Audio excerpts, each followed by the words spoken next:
नमस्कार दोस्तों, आज इस वीडियो के माध्यम से आपको अवगत करवाएंगे कि डेयरी लोन किस प्रकार से आप ले सकते हैं, किस प्रकार से आप डेयरी स्थापित कर सकते हैं, डेयरी पर कौन कौन सी आपको कितनी सब्सिडी मिलेगी, आपको कहां जाना है। तो वीडियो को पूरा देखें, वीडियो को स्किप ना करें ताकि पूरी जानकारी आपको मिलती रहे।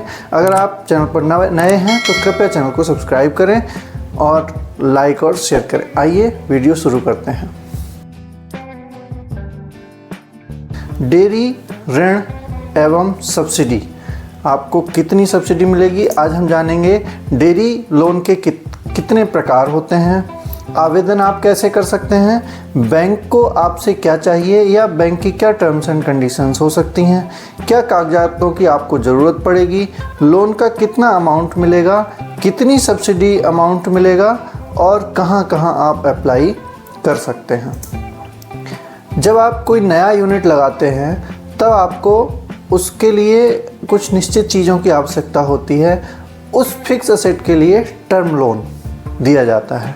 एक नई डेयरी यूनिट स्थापित करने के लिए जिन चीज़ों की आवश्यकता होती है उसमें उच्च दुधारू पशु खरीदना, शेड बनाने के लिए धन, उपकरण खरीदना, चारा की खेती करना और शुरुआती दाना खरीदना शामिल है। चुकाने की अवधि 7 साल भी हो सकती है टर्म लोन के लिए और आपकी महीने की किस्त बन जाती है। इसमें शेड निर्माण, उपकरण की खरीदारी, पशुओं का खरीदना इत्यादि शामिल है। इसमें आपको कुछ मॉरेटोरियम पीरियड या मोहलत पीरियड भी मिलता है। दूसरा लोन जो कहलाता है वह कहलाता है कैश क्रेडिट लोन। यह मौजूदा डेयरी फार्म की कार्यशील पूंजी ज़रूरतों को पूरा करने के लिए दिया जाता है। यह दैनिक खर्चों जैसे चारा खरीदना, पशु चिकित्सा, पशुओं की देखभाल करना इसमें शामिल है।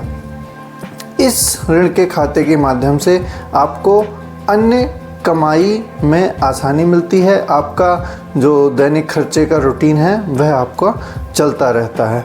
कुछ बैंकों में मिनी डेयरी यूनिट योजना भी चलाई जाती है जिसमें दोनों लोनों को मिक्स करके दिया जाता है। इन जो लोन होते हैं इसमें आपकी कुछ मार्जिन मनी भी आपको देनी रहती है। अब बात करेंगे डेयरी लोन के लिए आपकी क्या पात्रता है, कौन कौन डेयरी लोन ले सकता है। यह ऋण व्यक्तिगत किसान, कोई भी किसान भाई इस ऋण को ले सकता है। स्वयं सहायता समूह भी इस एसएचजी जिन्हें बोलते हैं ले सकते हैं। डेयरी गतिविधियों में शामिल संयुक्ता देयता समूह यानी कि JLG भी इस लोन के लिए आवेदन कर सकते हैं। कुछ ऋणदाता दूध सहकारी समितियों, संघों से प्राप्त रिसीवेबल्स बुक डेब्ट्स के आधार पर मौजूदा डेयरी मालिकों को वित्त पोषण दे सकते हैं। आपके डेयरी फार्म की व्यवहार्यता को प्रदर्शित करने वाली एक ठोस बिजनेस प्लान होना आपका महत्वपूर्ण है। और ऋण के लिए सबसे ज़्यादा इम्पोर्टेंट है अच्छा सिविल स्कोर। आपके लोन स्वीकृति होने की संभावना को बढ़ा देता है यदि आपका सिविल स्कोर अच्छा है। सिविल स्कोर ये बताता है कि पूर्व में आपने अगर लोन लिया है तो किसी प्रकार का आपने डिफ़ॉल्ट तो नहीं किया। यदि आपका सिविल स्कोर अच्छा है तब आपका लोन स्वीकृति होने में अधिक परेशानी नहीं होती है। अब आगे बात करेंगे कि बैंक आपसे क्या क्या मांग सकता है, क्या क्या डॉक्यूमेंट्स की बैंक के लिए आपसे जानकारी चाहिए होगी। सबसे पहले अगर आप शेड लगाना चाहते हैं तो शेड की जो भूमि है उसकी जानकारी आपको देनी पड़ेगी। भूमि आपकी खुद की है तो उसका आपको प्रमाण देना पड़ेगा, या आप रेंट से करवा रहे हैं या लीज डीड करवा रहे हैं तो 10 से 11 साल की आपको लीज डीड बैंक को देनी पड़ेगी। दूसरा बता दिया आपको, आपका सिविल स्कोर अच्छा होना चाहिए। तीसरा, आपको एक प्रोजेक्ट प्रोफाइल बनवानी पड़ेगी जिसे प्रोजेक्ट रिपोर्ट कहते हैं। प्रोजेक्ट रिपोर्ट में क्या होता है कि आपकी सारे जो व्यवसाय है उसकी पूरी जानकारी बनती है। यह प्रोजेक्ट रिपोर्ट आप स्वयं भी बना सकते हैं। अगर आपको परेशानी है तो मैंने वीडियो में बताया हुआ है, मेरे चैनल पर आपको वीडियो मिल जाएगी। और अगर आपको फिर से जानकारी चाहिए तो आप यहाँ पे वीडियो को पॉज करके कमेंट सेक्शन में कमेंट करें ताकि बताएं और मैं आपको जानकारी दूंगा कि आप खुद भी अपनी प्रोजेक्ट रिपोर्ट कैसे बना सकते हैं।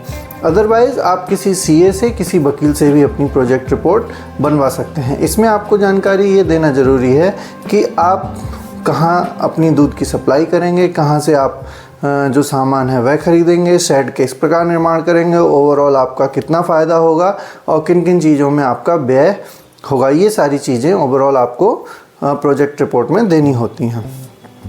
पशु जो आप खरीदेंगे उन पशुओं का हेल्थ सर्टिफिकेट भी आपको देना होता है।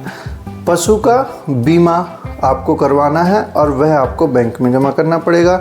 शेड लगाने के लिए यदि ऋण लेना है तो आपको उसकी कोटेशन भी आपको जमा करनी पड़ेगी।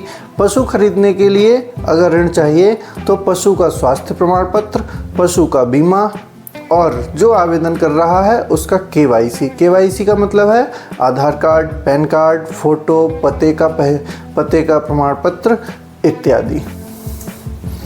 अब आपको बात करेंगे डेयरी लोन का आवेदन हम कहाँ कर सकते हैं और कैसे कर सकते हैं। तो आप डेयरी लोन लेने के लिए चाहे सरकारी बैंक में जा सकते हैं जैसे SBI, कैनरा बैंक, PNB इत्यादि, नाबार्ड और अन्य सार्वजनिक क्षेत्र के बैंक अच्छे ब्याज दरों के साथ डेयरी लोन प्रदान करते हैं। स्वीकृति प्रक्रिया में थोड़ा सा सरकारी बैंकों में समय लग सकता है। दूसरा आता है निजी बैंक। HDFC, ICICI बैंक और अन्य प्राइवेट बैंक्स जो हैं वह लोन स्वीकृति प्रदान करते हैं। उनकी स्वीकृति प्रदान करना थोड़ा सा जल्दी हो जाता है, लेकिन वह अधिक ब्याज दर और अधिक शुल्क वसूल करते हैं, इसका आपको ध्यान रखना है।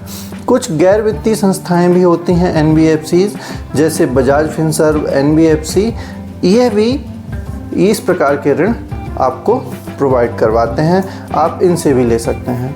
अब बात करेंगे टर्म लोन। टर्म लोन जैसे मैंने बताया आप पशु खरीदने के लिए भी ले सकते हैं और शेड इत्यादि बनाने के लिए भी, उपकरण खरीदने के लिए भी ले सकते हैं। पशु अगर खरीदते हैं तो सामान्यतः गाय खरीदने के लिए 60,000 रुपये प्रति गाय के हिसाब से बैंक्स लोन कर देते हैं। तो आपकी प्रोजेक्ट रिपोर्ट में उसी हिसाब से जितने आपको पशु खरीदने हैं उसी हिसाब से आपका लोन अमाउंट बनेगा। दूसरा, भैंस के लिए 80,000 रुपये प्रति भैंस के हिसाब से अमूमन ऋण की व्यवस्था होती है। यह जो अमाउंट है ये प्रति पशु है, आप जितने पशु लेना चाहते हैं उस हिसाब से आपका ऋण बन जाएगा। शेड बनाने के लिए और जो भी आपको उपकरण या मशीनरी कुछ खरीदनी है उसके लिए भी टर्म लोन होता है। वह आप अपनी कोटेशन बनवाएंगे, जहाँ से आपको चीज़ खरीदनी है वहाँ से आप कोटेशन बनवाएंगे और उसको बैंक में जमा करेंगे। इसके बाद जो कैश क्रेडिट लोन है वह पशुओं की दवाएं और पशुओं का चारा इत्यादि खरीदने के लिए दिया जाता है। अब बात करेंगे सब्सिडी की। देखिए, सब्सिडी जो इस प्रकार के ऋणों पर मिलती है वह बैंकें सब्सिडी प्रोवाइड नहीं कराती, बल्कि आपको सरकारी योजनाओं के अंतर्गत अपना ऋण आवेदन करना होता है और सरकार के द्वारा सब्सिडी प्रदान करवाई जाती है। आपको ये पता लगाना पड़ेगा कि आपके क्षेत्र में कौन सी योजना चल रही है, आप उस योजना के अंतर्गत अप्लाई कर सकते हैं और आप सब्सिडी प्राप्त कर सकते हैं। मैं यहाँ पर कुछ योजनाओं के नाम बता रहा हूँ, जैसे पशुधन योजना, पशुपालन योजना, PMMY प्रधानमंत्री मुद्रा योजना, PMEGP prime minister employment generation योजना और PM। ऊपर वाली इन सारी योजनाओं के लिए आप आवेदन कर सकते हैं। इन योजनाओं की अगर आपको अधिक जानकारी की आवश्यकता है तो कमेंट बॉक्स में डालें, मैं विस्तृत इन योजनाओं के बारे में जानकारी दूंगा। आपने यहाँ पर देखा, यदि आपको कुछ क्लैरिफिकेशन चाहिए तो कृपया कमेंट बॉक्स में लिखें। आपको कोशिश करूँगा कि मैं कमेंट बॉक्स में पूरी जानकारी प्रोवाइड करवा सकूँ। और वीडियो को अंत तक देखने के लिए आपका बहुत बहुत धन्यवाद। नमस्कार।